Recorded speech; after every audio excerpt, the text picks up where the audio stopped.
আজ আমি রেস্টুরেন্ট প্রমোশনে যাচ্ছি অ্যাজ এ ফুড ব্লগার। দায়িত্ব আমার খুব বড়। রেস্টুরেন্ট ভালো হোক বা খারাপ, আমি প্রমোট করবই। এটাকেই বলে প্রফেশনালিজম। আজকে আবার সারপ্রাইজ ভিজিট। মালিককে আগে থেকে জানানো হয়নি, কারণ জানালে ওরা বলে আজকে আসবেন না, গ্যাস নেই, বাবুর্চি পালিয়েছে, মুরগি অসুস্থ। রেস্টুরেন্টে ঢুকেই বুঝে গেলাম আমি এসে পড়েছি।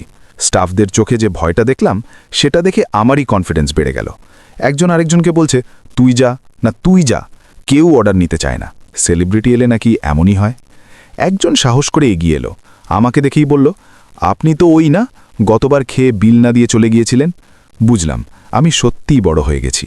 সেলিব্রিটিকে এভাবেই চেনা যায়, পুরনো কীর্তি মনে করিয়ে দেয়। মেনু কার্ড হাতে নিলাম। সবাই বলছে তাড়াতাড়ি অর্ডার দিন। আমি বললাম অর্ডার কোনো খেলনা না, ভেবে দিতে হয়। দাম নিয়ে আমি ভাবি না, কারণ দাম দেখলেই অর্ডার বদলে ফেলি।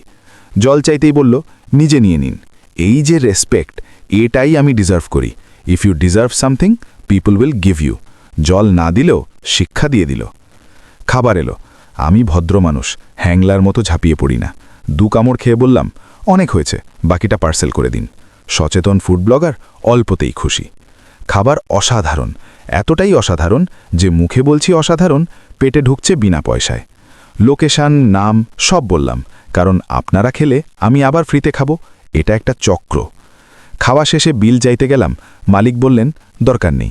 মহান মানুষ, বিজনেস এভাবেই বড় হয়। শেষমেশ আবার বললেন আচ্ছা ঠিক আছে, বিলটা দিয়ে যান। কমেডি এখানেই। সব মিলিয়ে সন্ধেটা ভালো কাটল। পেট ভরেছে, কন্টেন্ট পেয়েছি, সম্মান পেয়েছি, জল নিজে নিয়ে। আজ এই পর্যন্তই।